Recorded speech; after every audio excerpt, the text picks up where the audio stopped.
गरीब किसान की मेहनत। एक गांव में अल्लाह दिता नाम का गरीब किसान रहता था। इसके पास सिर्फ एक छोटा सा खेत, एक बैल और पुरानी झोंपड़ी थी। वो दिन रात मेहनत करता, गर्मी हो या सर्दी, बारिश हो या धूप, वो कभी काम से पीछे ना हटता। इसकी बीवी ज़ैनब भी बड़ी साबिर औरत थी, जो खेत के कामों में उसका हाथ बटाती और घर को संभालती।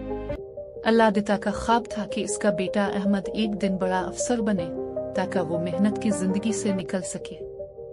मगर अहमद को पढ़ने से ज्यादा खेलने में मजा आता था। बाप दिन भर खेत में पसीना बहाता और अहमद दोस्तों के साथ खेल में वक्त जाय करता। एक दिन अल्लाह दिता काम से थका हारा वापस आया तो अहमद को खेलते देखकर रुक गया।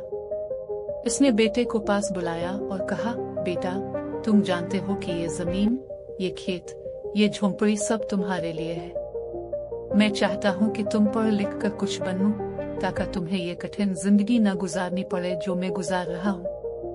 अहमद ने बाप की आंखों में पहली बार वो थकन देखी जो बरसों की मेहनत से पैदा हुई थी। अगले दिन से वो स्कूल जाने लगा और खेल की जगह किताबों से दोस्ती कर ली। अल्लाह दिता की उम्मीद की रोशनी हर दिन के साथ रोशन होने लगी। साल गुजरे, अहमद ने मैट्रिक में इम्तियाजी नंबर्स हासिल किए। अल्लाह दिता ने बैल बेचकर उसे शहर पढ़ने भेजा। खुद खेत में अकेला काम करता रहा।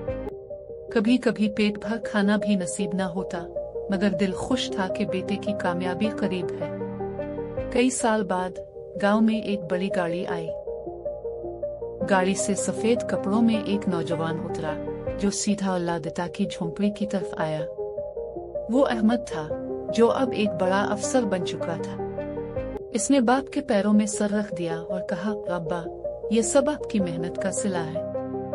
आपने अपना सब कुछ कुर्बान किया, तब जाकर मैं कुछ बन सका। अल्लाह दिता की आंखों से आंसू बह निकले, मगर वो आंसू दुख के नहीं, फख्र और खुशी के थे।